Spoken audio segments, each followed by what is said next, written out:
Bonjour à tous! Ça fait maintenant 10 ans que j'ai mon permis de conduire, puis je me suis posé la question si je refais mon test de conduite en 2024, est-ce que je le passerais ou pas? Donc, on a 30 questions à répondre, n'hésitez pas de jouer à la maison, dites-moi en commentaire vous avez fait combien sur 30, alors c'est parti! Vous conduisez l'automobile et vous désirez tourner à droite. À l'approche de l'intersection, le véhicule lourd signale son intention de tourner à droite et se déplace dans la voie de gauche. Que devez-vous faire? Ralentir et rester dans votre voie, accélérer, klaxonner pour montrer votre impatience. Vous allez voir, des fois c'est super facile, des fois c'est vraiment complexe. Donc là, nous on est la petite voiture ici. C'est assez simple, c'est comme go, vas-y, ralentir et rester dans votre voie. Là. Je pense que c'est assez simple. Votre ami décide de modifier son véhicule et d'enlever les ceintures de sécurité de la banquette arrière. Est-ce grave? Hey, pour vrai, c'est une bonne question. S'il n'y a pas de passager en arrière, est-ce qu'il y a le droit? Mais d'après moi, la réponse c'est non. Non, ce n'est pas grave. Dorénavant, il ne pourra faire monter qu'un seul passager. Mais je me pose la question, c'est ça. Il est interdit d'enlever les ceintures de sécurité. Ça doit être ça, c'est sûr. Là. Laisser le moteur tourner au ralenti est-il une bonne habitude? Moi, on m'a toujours dit, en hiver, tu laisses ton auto allumée pour réchauffer le moteur. Oui, quand le convertisseur catalytique atteint sa température optimale. Oui, car cela favorise une bonne combustion du carburant. Non, je pense... peut-être. Non, car cela est néfaste pour l'environnement. Pour vrai, je sais pas. Oui, quand le... Oui. Non. Aïe, aïe. On m'a toujours dit de laisser réchauffer le moteur. Non, car cela est néfaste pour l'environnement.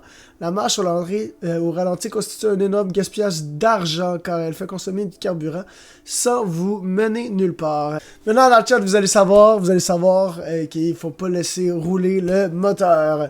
Vous circulez la nuit sur une route secondaire. Le conducteur qui vient en sens inverse zigzague dangereusement en empiétant sur votre voie. Faire une manœuvre d'évitement, faire un appel de phare et accélérer, rien car c'est à l'autre de réagir.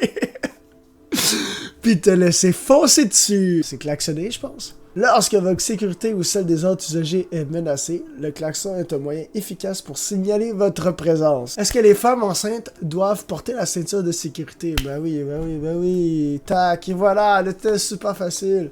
Les épisodes de somnolence au volant sont plus fréquents le jour après le repas, la nuit, autant le jour que la nuit. Mais pour vrai, il y a des tests qui ont été faits, je m'en souviens plus où. C'est peut-être des tests de mon cul aussi. Et qu'est-ce qu'ils disaient, c'est qu'après le repas, souvent les gens ils s'endorment. Mais le jour après le repas. Les épisodes de somnolence sont 8 fois plus fréquents la nuit que le jour. Mais des fois, tu sais, quand tu bouffes beaucoup, tu as le goût de dormir. Moi, je pensais que c'était ça à la base. Utiliser un dispositif main libre en conduisant est-il plus sécuritaire qu'utiliser un téléphone tenu en main? Et voilà, j'ai même pas lu, puis on répond non!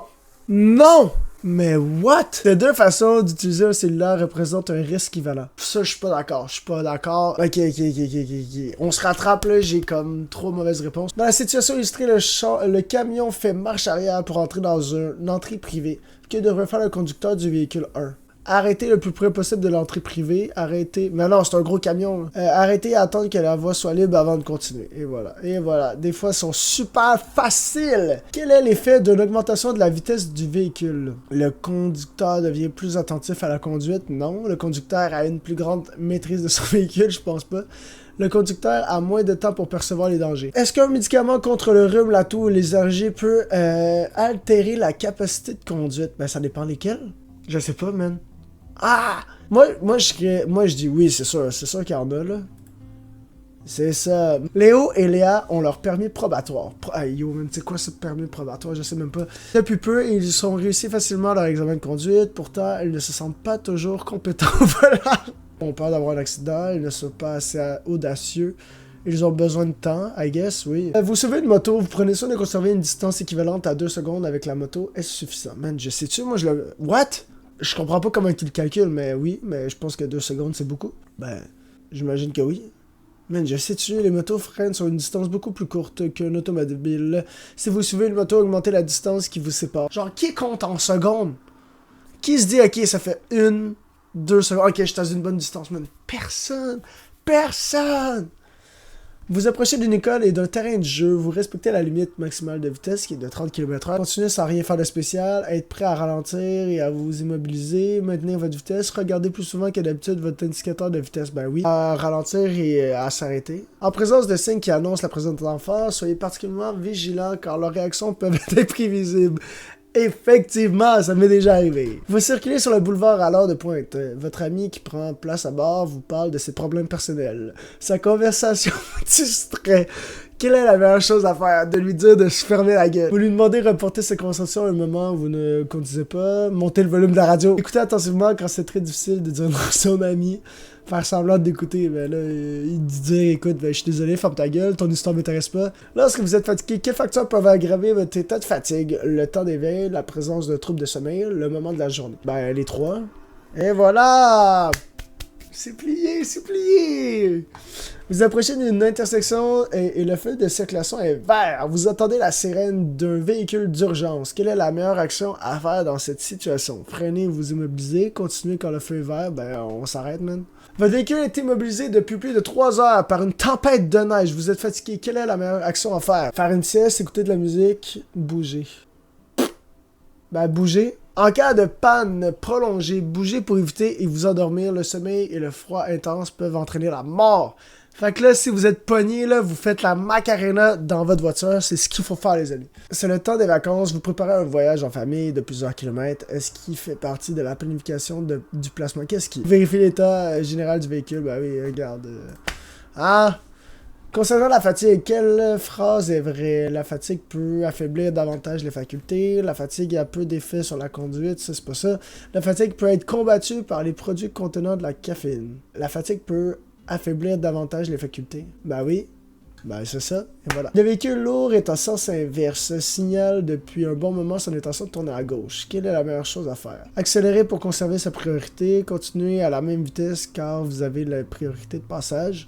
Klaxonner pour vous assurer d'être vu. Collaborer en lui faisant signe de passer. Mais non, mais tu continues à la même vitesse parce que... Hein? Mais non! Mais non!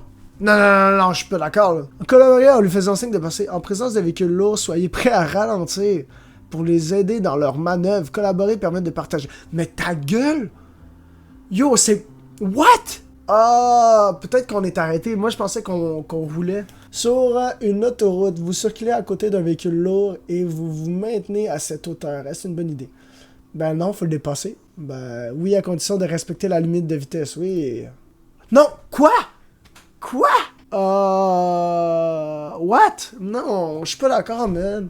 Attention, votre véhicule à côté d'un véhicule lourd, il est possible que son conducteur ne nous voit pas. Ben ouais, mais logiquement, tu vas le dépasser. Puis là, ensuite, tu viens ici dans la voie droite, mais je comprends pas. Ah, ok. Vous circulez à côté d'un véhicule lourd et vous maintenez votre... Ah, cette hauteur. Regardez, encore dans la phrase. Man, les phrases me mélangent, ça n'a même pas de bon sens. La réaction aux drogues peuvent dépendre. C'est uniquement de l'attirance naturelle. Je sais pas, je prends pas de drogue, là. L'attirance naturelle de chacun, I guess. Je sais pas. Les réactions aux drogues peuvent dépendre de l'individu, man. Uniquement de la tolérance naturelle de chacun et du contexte. Ben, je te dirais. Ils se ressemblent toutes, les questions aussi, là, les réponses. Vous devez prévoir un changement soudain de votre vision. Fait que là, je suis là, angle mort, clignotant, angle mort, je tourne.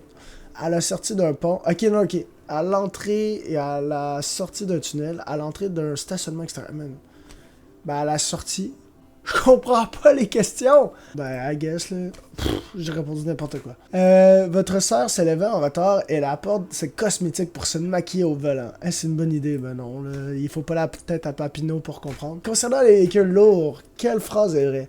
Ils peuvent être dépassés à tout temps car ils sont plus lents, non. Il faut éviter de freiner subitement devant eux. Ils n'ont pas d'angle mort. Ben oui, ils n'ont pas d'angle mort. Ben oui, ils ont des angles morts. Vous êtes le conducteur du véhicule A et un camion de livraison entre à marche arrière dans l'entrée privée. Que faites-vous? Vous arrêtez et attendez que le camion ait terminé de reculer. C'est ça qui est ça. Pour éviter d'avoir à freiner brusquement dans une courbe, ben ralentir avant d'entrer dans la courbe. Oh mon dieu! Oh mon mon dieu, terminer le test. Voir le résultat. Est-ce que je te danger pour la route?